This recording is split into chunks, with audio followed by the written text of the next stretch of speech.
Bonjour à toutes et bonjour à tous, bienvenue dans une nouvelle vidéo. Coronavirus vers une saturation des réseaux internet. Pourquoi je partage cette vidéo? C'est surtout pour vous montrer que ce n'est pas nous réellement qui gaspillons le plus d'énergie dans le monde et elle a pour but également de voir ce qui est en train d'arriver aussi actuellement.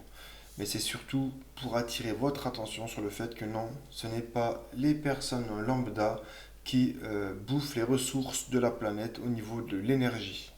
Et ça, c'en est une preuve. Vers une saturation des réseaux Internet, à l'heure du confinement, des écoles fermées et des parents qui télétravaillent, notre mode de consommation se retrouve chamboulé. Travailler de chez soi, faire des visioconférences, acheter ses courses en ligne, occuper les enfants devant un film, ordinateur et téléphone tournent à plein régime et consomment depuis quelques jours un flux de réseaux monstres. Pour simplifier, c'est comme si vous étiez le soir du Nouvel An à envoyer des messages de bonne année à tout le monde avec un réseau tellement encombré qu'il sature un peu. Pas juste pendant une heure, mais en continu toute la journée. Et potentiellement pendant plusieurs semaines. Pour autant, cela ne veut pas dire que tout va craquer. À ce stade, les opérateurs se veulent rassurants. Toutefois, si la consommation augmente encore, alors il y a à terme un risque de surchauffe. La solution extrême que tout le monde veut éviter serait de brider certaines plateformes très consommatrices pour qu'elles libèrent un peu d'espace. À ce petit jeu des plus consommateurs, on trouve Netflix, la plateforme de films et séries qui, à elle seule, utilise un quart du réseau Internet. Je vais faire un petit aparté. La solution extrême que tout le monde veut éviter serait de brider. Non. Toutefois, si la consommation augmente encore, ici, il y a un risque de surchauffe. Un risque de surchauffe également pour les équipements des autres fournisseurs d'accès Internet. Vous avez quand c'est pas saturé ou que, que les internautes, on va dire, ne tirent pas dessus. L'appareil électriquement, je parle, chauffe, mais lorsqu'il est vraiment demandé à droite, à gauche, il peut avoir une surchauffe. Donc ça aussi, c'est pas précisé dans l'article, mais je préfère le dire. Donc à ce petit jeu des plus consommateurs, on trouve Netflix, la plateforme de films et séries qui, à elle seule, utilise un quart du réseau Internet. Un quart du réseau Internet. Vient ensuite le jeu vidéo star des adolescents qui est Fortnite.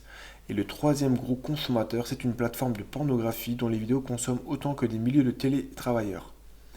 Un civisme numérique demandé. On nous demande beaucoup de choses.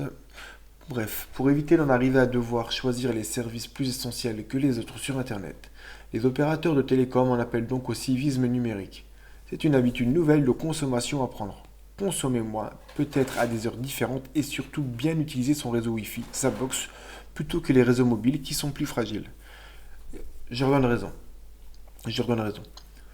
Notre consommation électrique n'augmente pas pour autant.